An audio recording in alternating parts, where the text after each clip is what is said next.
যেই পরিমাণে ঘাটতি ইন্ডাস্ট্রিতে এখন আমাদের আছে, প্রায় একটা বিশাল পার্সেন্টেজ কিন্তু আমরা এখন আন্ডার ক্যাপাসিটিতে চালাতে হচ্ছে। এটা কি আদৌ আসলে সিলিন্ডার গ্যাস দিয়ে কি পূরণ করা সম্ভব? আমরা হয়তো কিছুটা লাঘব করার চেষ্টা করতে পারি। দেখেন, উদ্যোক্তারা কিন্তু, আমাদের ইন্ডাস্ট্রিটা তো আসলে মূলত গ্যাস নির্ভর ইন্ডাস্ট্রি। এখন কিছু কিছু প্রকারভেদে গ্যাসের প্রয়োজনটা ওঠানামা করে, বাট মোরাললেস বেশ সবগুলো ইন্ডাস্ট্রি একটা বড় অংশ গ্যাসের উপর ডিপেন্ড করে। এখন উদ্যোক্তারা কিন্তু এই ক্ষেত্রে টাকারও পরোয়া করছে না। অনেক ধাপে ধাপে তো আমাদের দাম বাড়ানো হয়েছে সবকিছুর, স্টিল আমরা চাই যে নিরবিচ্ছিন্ন আপনার গ্যাস সরবরাহ। কারণ আপনি যদি একটা ফ্যাক্টরি যদি 20, 30, 40% যদি ক্যাপাসিটি খালি থাকে বা আন্ডার ইউটিলাইজ অবস্থায় হয়, এবং সেটার যদি আপনি গ্যাসের দাম ডাবলও, কথার কথা, আমি বলছি না দাম বাড়ানোটাকে আমি উৎসাহিত করছি না, আবার যদি বাড়তি হয় কোনটা তার জন্য আসলে ক্ষতি? তার দাম বাড়িয়ে স্টিল নিরবিচ্ছিন্নভাবে পাওয়াটা, নাকি তার 30, 40% বা 50% তার উৎপাদন ঘাটতি হওয়াটা? অবশ্যই কিন্তু সে নিরবিচ্ছিন্নতার দিকেই যাবে। সুতরাং সবার আগে আসলে ইন্ডাস্ট্রির আমাদের প্রয়োজনটা হচ্ছে নিরবিচ্ছিন্ন, আমাদের গ্যাস সাপোর্টটা দরকার।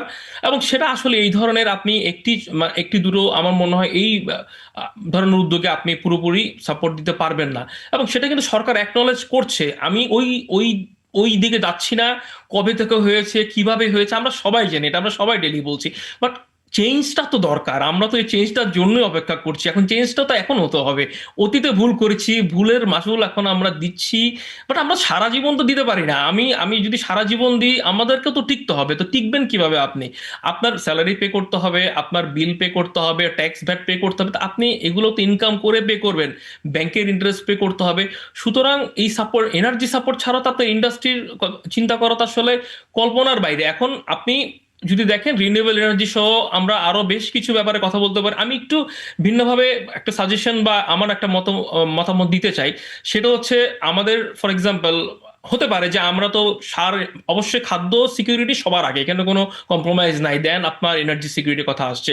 বাট আমরা একটু, আমার মনে একটু হিসাব করে দেখতে পারি যে আমাদের ইন্ডাস্ট্রি যদি উৎপাদন ব্যাহত হয় বা উৎপাদন না হয়, তাহলে আমার কি পরিমাণ আর্থিক ক্ষতি হচ্ছে।